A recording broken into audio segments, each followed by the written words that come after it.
Hello everyone, welcome to RTS online classes. ये हमारा video class 9 का होगा केमिस्ट्री, जिसमें हमने चैप्टर नंबर 3 शुरू किया था।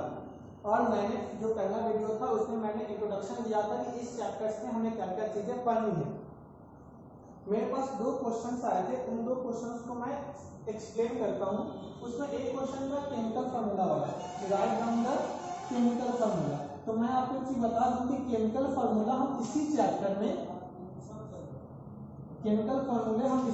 में हम पढ़ेंगे आगे, ठीक है। तो मैं वहां पे एक्सप्लेन करूंगा कि कैसे हम केमिकल फार्मूला लिखते हैं और कौन कौन सी चीजें हमें जरूरत होती है केमिकल फार्मूला लिखने के लिए।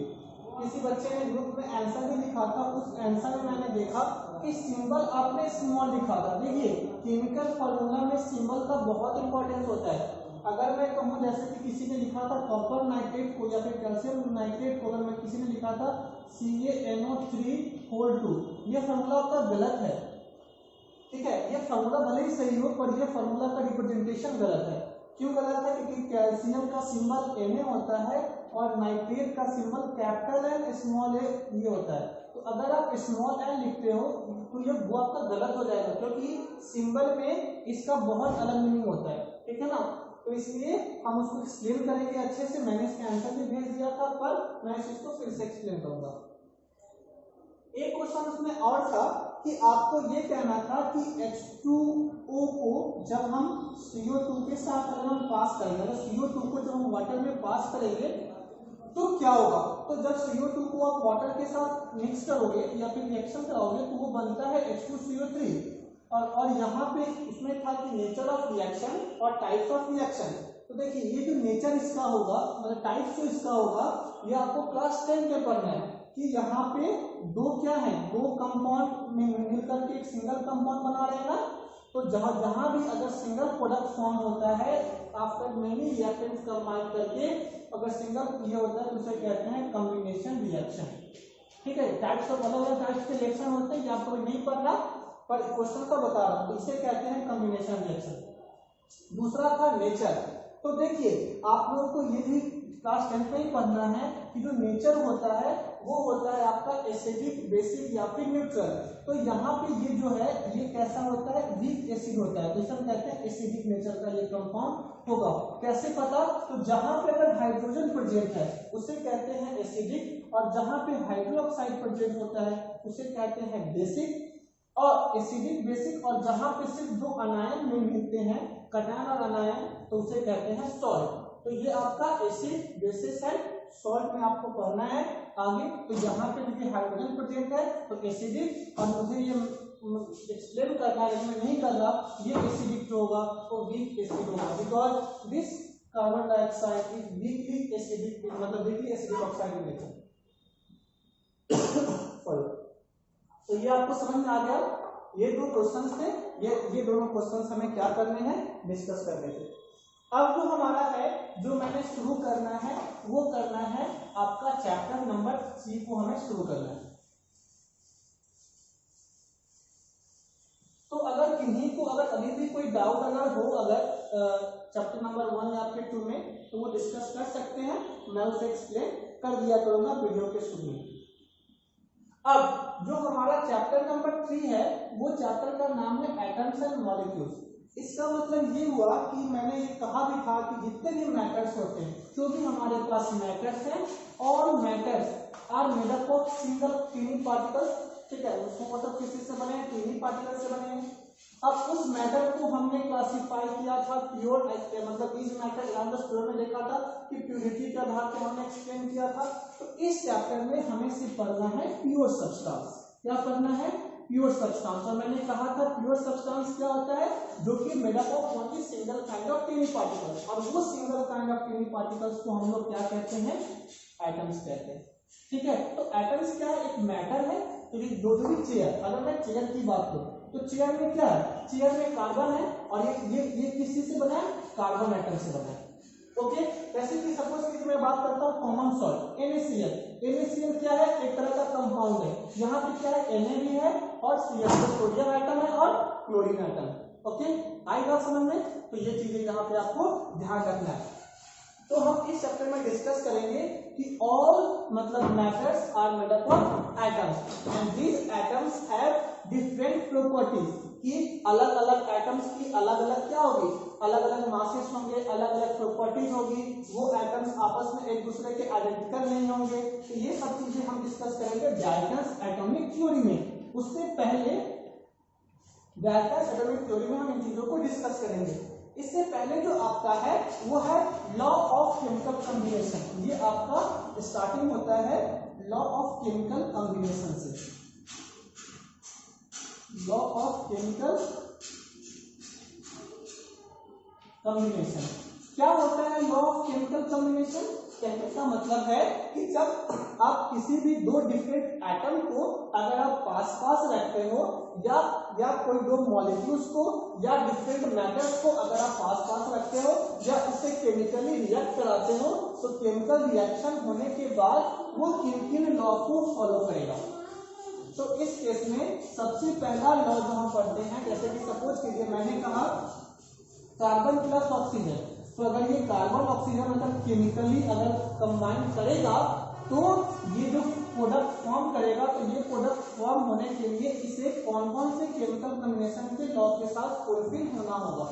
ठीक है, तो उस केस में जो आपका पहला लॉ है वो है law of conservation of mass. पहला है आपका law of conservation of mass. देखिए law of conservation of mass को लेवोजियर एक साइंटिस्ट थे, उन्होंने दिया था। उन्होंने कहा था कि कोई भी केमिकल रिएक्शन अगर होगा तो उसके लिए उसे मस्ट होगा कि उसे मास को उसे कंजर्व करना होगा। इसका मतलब ये हुआ कि अगर सोडियम को अगर हम रिएक्शन कराते हैं क्या कहते हैं क्लोरीन के साथ, तो हमारा अगर सपोज कीजिए NaCl बना, तो ये जो NaCl बना तो उसे मस्ट है कि इस during this reaction the mass of different atom must be conserve. मतलब मास जो भी सोडियम का मास होगा और क्लोरीन का मास होगा, जो हमने रिएक्शन से पहले लिया था, वही मास जो हमारा प्रोडक्ट फॉर्म किया है उसका होना चाहिए। तभी हम कहेंगे कि law of conservation of mass को फुलफिल किया है। तो लॉ ऑफ कंजर्वेशन ऑफ मास कहता है कि मास can neither be created nor be destroyed in a chemical reaction. कि अगर कोई भी केमिकल रिएक्शन हुआ है तो उसमें आपका जो मास होगा क्या कहते हैं रिएक्टेंट का, या मतलब before the reaction and after the reaction must be conserve. आई बात समझे? फिर से कह रहा हूं, law of conservation of mass states that mass of the reactant या mass of the substance before reaction and mass of the substance after reaction must be conserve या फिर इक्वल। ओके, ये था आपका law of conservation of mass. जैसे suppose कीजिए अगर एक रिएक्शन लेता हूं, आपके पास कोई भी सपोज कीजिए मैं रिएक्शन लेता हूं, जैसे कि वाटर का लेता हूं, सपोज कीजिए H2 प्लस O2 अगर फॉर्म करता है वाटर, तो अगर सपोज कीजिए मैं अगर ये कहता हूं कि आपके पास 2 ग्राम अगर हाइड्रोजन है और 2 ग्राम अगर ऑक्सीजन है, तो वहां पे जो आपका वाटर फॉर्म होगा दिस मस्ट बी 4 ग्राम। अगर ये 4 ग्राम फॉर्म नहीं करता, इसका मतलब हम कहेंगे ये रिएक्शन नहीं हो रहा है। आई बात समझ में? तो कोई भी रिएक्शन अगर हो रहा है तो उसे law of conservation of mass को फुलफिल करना होगा। तो मैं एक दो क्वेश्चन आपको ये करा देता हूं, इससे रिलेटेड आप उस क्वेश्चन को कर लेंगे। जैसे कि सपोज कीजिए कि आपके पास है कैल्शियम कार्बोनेट। क्या है? Calcium carbonate. आपने इसे क्या किया है? हीट किया है, तो आपको मिला है कैल्शियम ऑक्साइड और मिला है CO2। और कह रहा है कि आपके पास 100 ग्राम है कैल्शियम कार्बोनेट और जब आपने इसे रिएक्शन कराया है तो 56 ग्राम और 44 ग्राम आपका प्रोडक्ट बना है। ठीक है, तो अब आप देखिए कि जो मास था कैल्शियम कार्बोनेट का 100 ग्राम, वो आपका बाद में 56 ग्राम और 44 ग्राम। इसका मतलब हम ऐसे लिख सकते हैं मास of reactant is 100 gram and mass of product is also 100 gram. This means that the mass of the reactant and mass of the product are equal, means that this follow the law of conservation of मास, और ये क्या कर रहा है, law of conservation of mass को क्या कर रहा, फुलफिल कर रहा। उसी तरीके से एक क्वेश्चन और हम करते हैं जिसमें आपको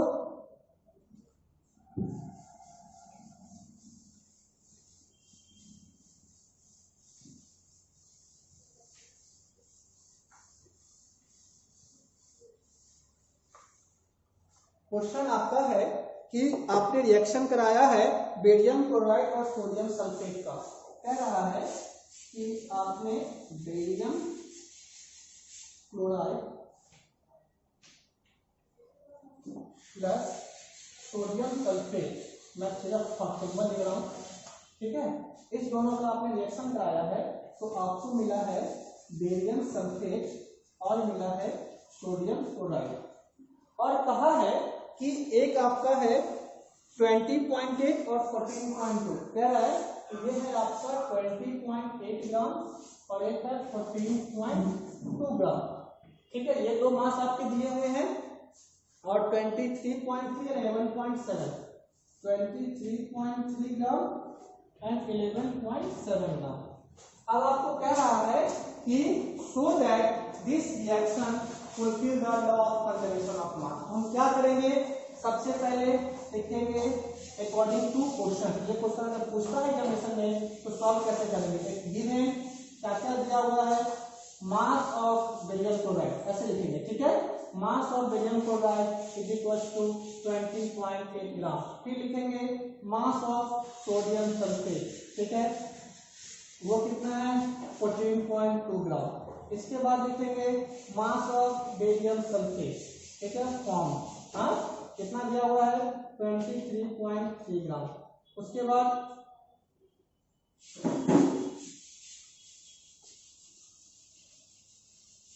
नेक्स्ट है मास ऑफ सोडियम क्लोराइड, ये कितना दिया हुआ है, ये दिया हुआ है 11.7 ग्राम।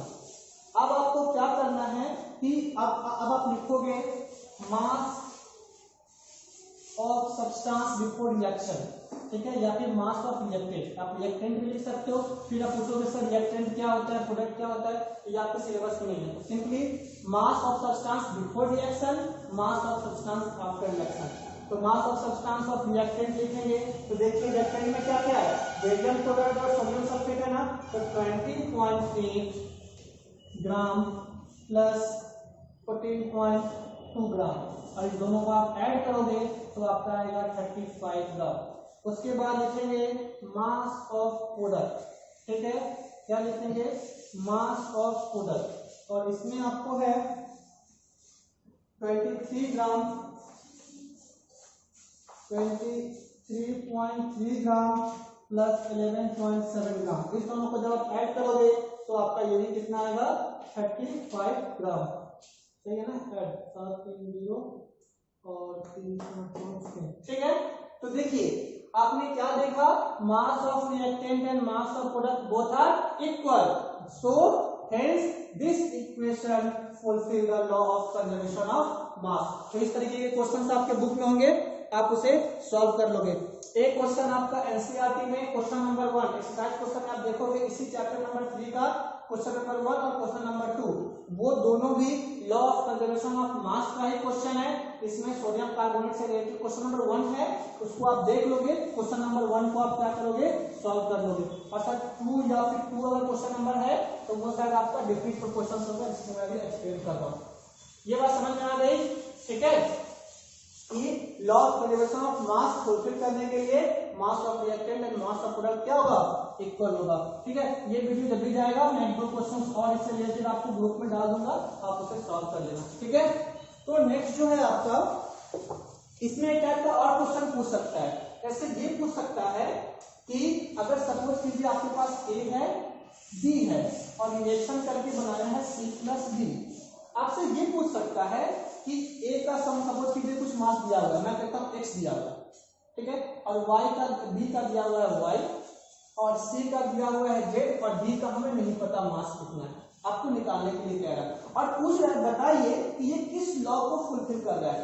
तो यहाँ पे देखिए कि हमें इस दोनों का मास दिया है, इसमें से एक का मास दिया है, तो ये law of conservation of mass को फुलफिल करेगा। कैसे, तो हमें ये पता है mass of reactant is equal to mass of product, ठीक है। तो x plus y is equal to z plus, इसको मान लीजिए समथिंग जो नहीं दिया हुआ है कुछ मान लेता हूँ क्वेश्चन मार्क। हमें क्या करना है, क्वेश्चन मार्क निकालना है।